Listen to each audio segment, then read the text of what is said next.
Hey, what's going on, everybody? It is Luke Beller with the Sideline Scoop, and we have another training camp video. This is going to be my third, right? Yeah, my third training camp video. If you want to see the other two, link down below. But so today we're getting into some injury news, some news about the defensive back, some things that sort of went on at practice yesterday. So let's get into it. All right, everybody. I just want to start this video off by saying thank you to all my new subscribers. In the past couple days, I've gained like 15 or 20 new subscribers. So if you are any one of those people, I just want to say I appreciate it. Thank you for coming in and tuning into this channel. I hope I can continue to provide some valuable insights and information to you guys. All right, so when we take a look at sort of what happened at yesterday's first padded practice, the biggest thing that sort of stood out to me was basically the play of the defensive backs. Because yesterday, apparently, Kevin King and Adrian Amos intercepted Aaron Rodgers, and I think that's a good sign for the defensive backs. I mean, if you're intercepting Aaron Rodgers, you're obviously doing something right. And so I think that, this year, I think that our defensive backs are going to take a big step forward this year. If we take a look at Kevin King, last season was one of the first years where he basically played a majority of the season. In his first 2 seasons, he missed 17 games. And last season, it was his first season where he went and he played 15 games throughout the entire season. If we take a look at his stats right here, he had 5 interceptions last year, 66 tackles, which ranked 3rd on the Packers, and 15 pass breakups, which ranked 2nd on the Packers. And so now this is going to be his 4th year in the league, and it's sort of his last year on the contract. So depending on how well he does this year, he could get a big contract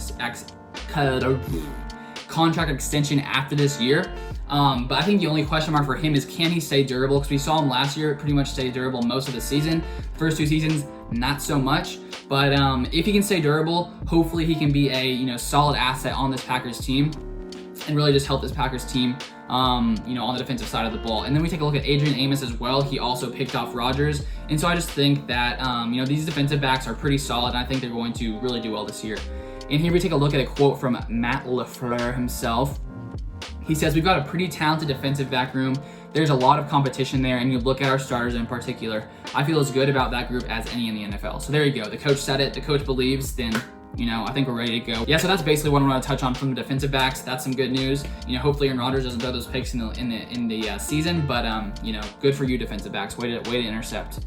All right, so now sort of one of the bigger things that came out of training camp yesterday was basically lots of the injuries that happened, but luckily there weren't any like that were super major. David Bakhtiari, went out. He sort of limped off the field, and when I saw someone tweet that he hurt himself, I was like, oh no. Because when you have like one of the best offensive tackles in the NFL, protecting Aaron Rodgers' blind side, if he goes down, that is really going to hurt this offense, because he's one of the biggest assets on this Packers offense. If we sort of take a look at basically the guy who came in to replace him, at least in training camp yesterday, his name is Alex Light.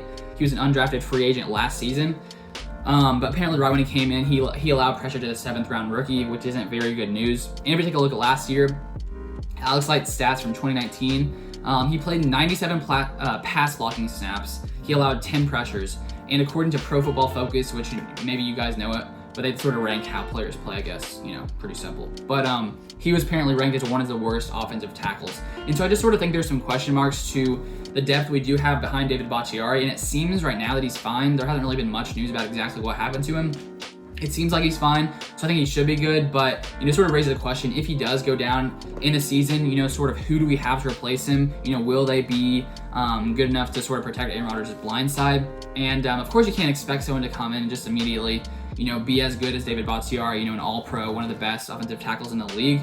I don't think you can expect anything like that, but we need to have someone who can come in and really, at least protect Rodgers and not sort of allow those sacks to happen. But just sort of take a look at some possible replacements as well. We have Billy Turner and Rick Wagner at right tackle, sort of mixing in and out on the right side. So maybe one of those guys could come to the left side.